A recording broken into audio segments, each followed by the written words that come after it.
Igbo men, businessmen in Igbo land are feeding the Muslims in Ramadan. Now the Igbos are divided over it. Some are saying, well, love your neighbors. Some are saying no. The Fulani that you are feeding, they killed your people during the civil war. So why are you feeding them during Ramadan? They spoke about Peter Obi. So, but I'm coming. If you are watching, kindly subscribe to this YouTube channel, on notifications, drop your comments, and hit the like button, and like if you are watching this particular video. What do you have to say this morning? Igbo businessmen are feeding Muslims this Ramadan because the chief imam of Imo State Mosque complained that the Igbo Muslims are not being fed because they don't have partners. What can you say about the Igbo business people feeding Muslims in Ramadan? Let me tell you, there is this biblical, references in the Bible where you should love your neighbor as you love yourself. That is good. Who are our neighbors? Our neighbors are Igbos. I'm an Igbo man. My neighbors are Yoruba. I'm an Igbo man. My neighbors are Hausa man. My neighbors are Urubu man. My neighbors are Efik. There are good Fulanis as well, who are my neighbors. But in the actual sense, it is not good to love your murderous, dangerous neighbors. What I mean by murderous, dangerous neighbors are the killer Fulanis. Every Fulani man, the one in the town, the one in the bush, they are very dangerous. Why? They come with a single agenda. An agenda of grabbing your land, buying you, buy your kinsmen, buy your wife, buy your children, buy people in your community, and settle on your land. You want to check on my fact? Know if I'm saying the fact, go to Imo State, you will see how Fulani left the township and went into the interior forest, part of the bush in Imo State. Ohaji Agbama, Oguta, Mbise, many places, right in the central portion of the bush, clear everywhere there, pitch their thatch houses, their tarpaulin and tents in that middle bush, leaving all their children and their wives celebrating, eating and drinking, while the original owners of the land, they go about buying them in their various communities, kidnapping them, disallowing them, sniffing life out of these landowners in the township, abducting them into the bush where they pitch their tents, asking from their loved one millions, staggering amounts of money. Who are my neighbor then? Who are my neighbor then? Did I mention Hausa man? Did I mention Yoruba man abducting Igbo? Did I mention Hausa man abducting Igbo? Am I saying that Urobo man is abducting Igbo? Am I saying that Efiki, Bibio, Ishan, Edo man, Bini is kidnapping and abducting Igbo? The kidnappers of the Igbos are the Fulani man. The Fulani man are kidnappers. The Fulani man, they are killers, buyers. Then they buy people. I don't know what I understand. Now, any Igbo man that is feeding Fulani man after fasting, that Igbo man is an Efulef man. Igbo businessmen feeding Fulani men. We saw you on the social media. Ndewo, you try. You try. You are a Efulef. You are feeding people that are killing your siblings, killing your senior brothers, killing your uncles, killing your parents that are working in the farmland. As if that is not enough, all those slums, thatch houses for farmers to sleep after working in various butches across Igbo land. The Fulani did not stop on slaying the farmers. They still touch those buildings, ignite fire. Then what do the fellow consume all these fires? They do what? They continue their onslaught, slaying all those farmers in their large numbers. Yet the Igbo businessman, yet Obi the politician, Obi has not understood what is going on. Obi is highly misinformed. He is not well informed on Fulani's whatever deadly onslaught in Igbo land. That's why Obi is busy feeding the Fulani man. That's why the rich Igbo businessmen are busy feeding the Fulani killer headers. They don't know. They don't have information. They breaks. They sleep in their air-conditioned houses. From air-conditioned houses to their air-conditioned cars. That's why they are busy feeding Ramadan Karim Fulanis. Ramadan Karim, they will feed Fulani, killer Fulani headers. But they are feeding the terrorists. But the governor, you heard what he did. He gave the Muslim 500 million to go to Hajj. Yes. Such a news. Did it? Yes. How does it come to you? It comes to me as someone that has lost his paternity. It comes to me as somebody that has lost his mental ability. It comes to me as somebody that actually was brainwashed. Yes, ultimately by his Fulani masters. It came to me as somebody that has actually gone to the university but failed to understand that there are much difference between intellectualism and absolute, let me say, chronic ignorance. Do you know why? Charity begins at home. You don't extend your hands of friendship to outside global square while you are not taking good care of your siblings within your mpuke, that's home, enclavement, where you come from. So the Igbos are not hungry. The people in the southeast, southwest are not hungry. It's only the hungry men from Sahel countries that you are stretching your friendship handshake to benefit from your wealth. You are going that far to Fulani baby on political gains so that you could be appointed, you could be made Nigerian president, you could be made governor, you could be made this and that at the federal agencies level. That's why you are wasting your resources feeding buyers, people that come and buy you, people that can come and buy people in your community.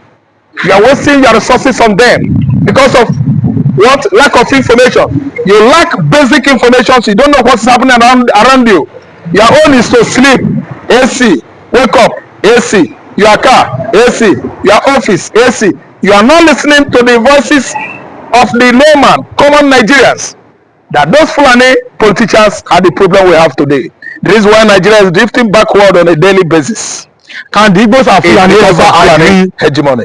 Can the Igbos and the Fulanis ever agree to be one and stay in unity? No. The rift between the Igbos, the rift between the Arab and the Jews, the rift between the Fulanis and the Igbos, same rift between the Arabs and the Jews. It can never work because way back to Africa, the Fulanis are the Arab Maghreb, true Arabs. Way back in Africa, the Igbos are the Jews. The people that migrated from Jacobs, they are the Igbos. And there's no how Fulani will agree with Igbo man because Igbo man find it very difficult to hit his forehead on the ground. Following all the Islamic ideologies, rules and regulation, it is very hard. We can't do it. Arab find it difficult to become Christians because actually they know their plan. Immediately Christianity comes and Jesus Christ crucified. 600 years later, Arab came up with another ideology, Islamic ideology. By who? The so-called Muhammad. That's it. There is much oxymoron. Let me say difference between Jews and Arabs, Fulanis and Igbos.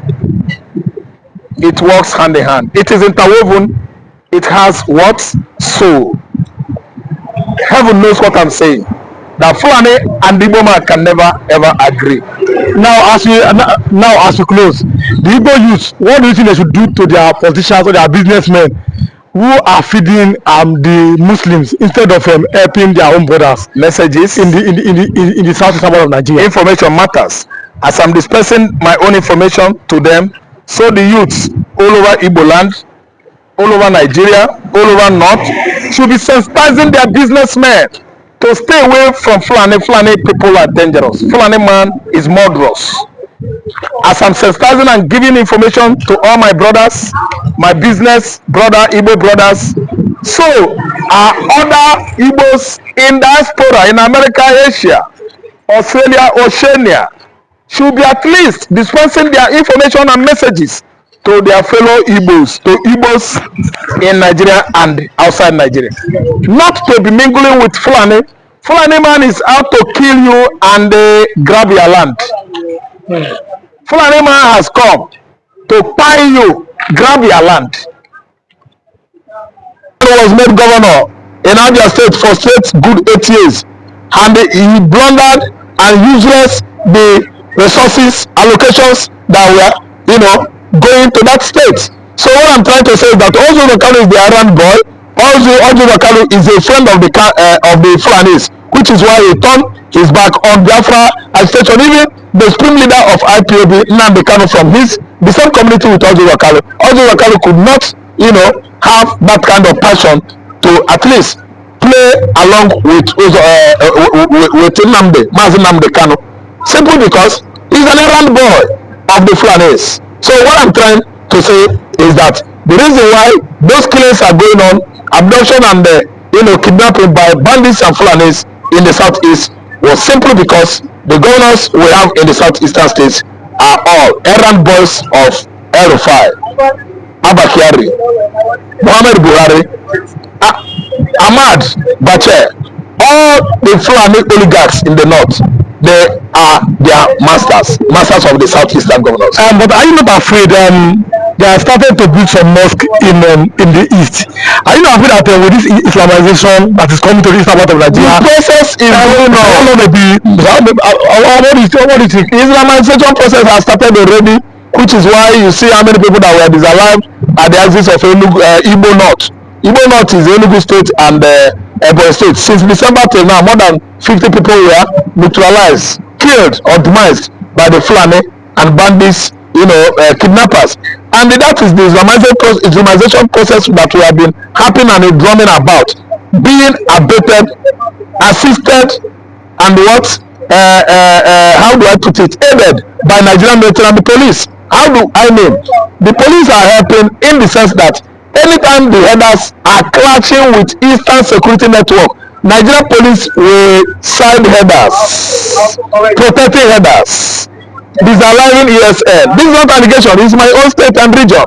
They will turn against the Igbo security outfit that is protecting Igbo land. They will rather kill the whole ESN officers, so that Fulani headers will have upper hand over those communities that are located in the farmland.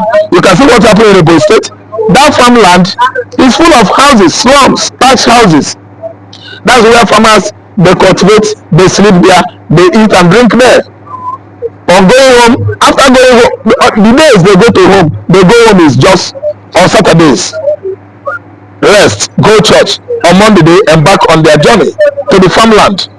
And Fulani has infiltrated that place, captured that place and killed the whole farmers. Simply because the governors, the politicians we have in the southeast are using our blood, our health to play politics with Fulani hegemony. Are you afraid that the Islamization of the southeastern part of Nigeria is real? The Islamization of southeastern Nigeria, if you ask me, I will tell you that it has not been realized already, it has not been actualized. It's on course, like I said, because I know that many things at least is going to happen when Nnamdi Kanu comes out. I say I have hope that things that is above Nigeria is going to happen to Nigeria very soon. When Samorepa will be freed, we will actually find out that those that are betting, assisting and aiding Fulani headers terrorism in the southeast, they are going to match them. I mean Biafra forces, fire to fire, money for money, blood for blood and blood for blood. Samorepa is coming, I believe Samorepa. The reason why Islamization process is just crawling, proliferating gradually across southeastern region of Nigeria is because of the roles of our governors, who are Fulani errand boys, and again the role of the military forces in Nigeria. They are against the ESN because the ESN can match any terrorist group, bandit to Fulani headers to Boko Haram. ESN, they are very competent, and the military forces of this country called Nigeria, they are all jealous of the ESN. But the ESN, they were not recognized by the Igbo governors. Igbo governors will recognize them. Instead, they formed something they call them Igbo Biagu, like the Thank you. Where is the Bago and Aguna Chemba and Udogachi?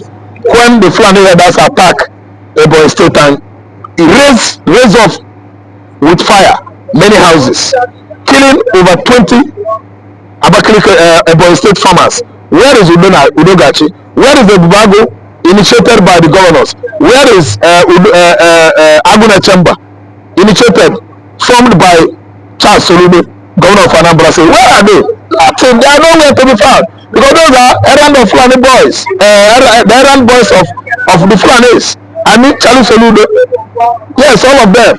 They are Fulani boys, and they can't allow real security outfits, Biafran people, Igbo people endorsed to protect our forests, to be our forest guards. No, they rather turn against them, come in terms of police, using police and military officers to at least be fighting this ESN and the rest of Igbo security outfits in the bush.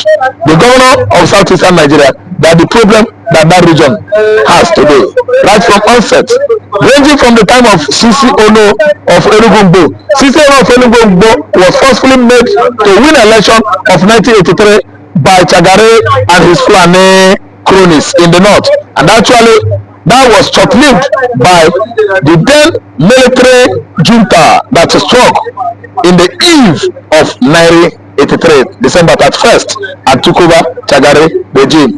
A Fulani motivated governor would have been the governor of the former Anambra State when we were together with Enugu and the boy as a single state. But that administration of CCNO was short-lived by Buhari coup d'etat that removed Alhaji Chok Chagare.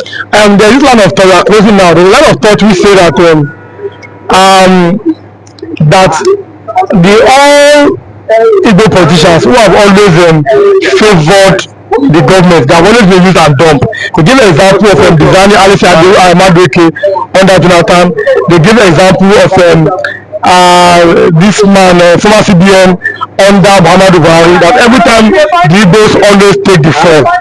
Now finally, the biggest mosque they are building in this part of Nigeria, for which benefit to which benefit, we are closing. So let me tell you, that's a good one. And as you said that Nigerian governments, Nigerian political leaders, anytime they use Igbo politicians, they always do well in the centrality there. But after using them, they will dump them. That's good. Don't you see? You should have used Amechi Chibika Amechi to give an example. Chibika Amechi was the man who fought very hard to make Yar'Adua president. And Yar'Adua successfully was Nigerian president until death removed him. And what happened again? He went along and worked hard with the Fulani oligarch to remove Jonathan, who succeeded Yar'Adua. And today you see what happened.